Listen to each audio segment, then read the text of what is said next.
Welcome to Luca and Miguel. Enjoy the video. You start by getting the right parts and confirming safety. Identify the battery voltage and the lamp type. LEDs need a resistor. Once done, check the battery voltage with a multimeter and mark the positive and negative terminals clearly. Make sure to strip about 5 to 7 millimeters of insulation from each wire and twist the strands so the connection is neat.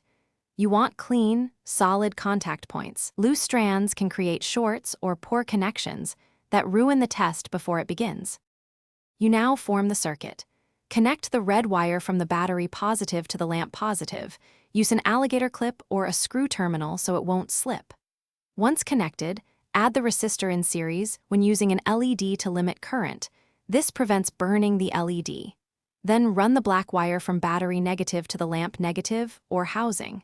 Make sure connections are tight and insulated. Test continuity with the multimeter so you confirm the path is correct before applying full power. You finish by testing and making the installation safe.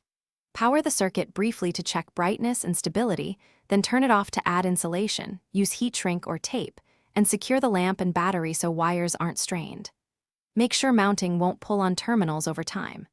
If the lamp doesn't illuminate, check the battery voltage first, then confirm polarity and continuity with your meter. Often a loose clip or reversed wire is the cause. If using an LED, verify the resistor value so current isn't excessive. Thanks for watching and please subscribe. It's the best investment you'll ever make.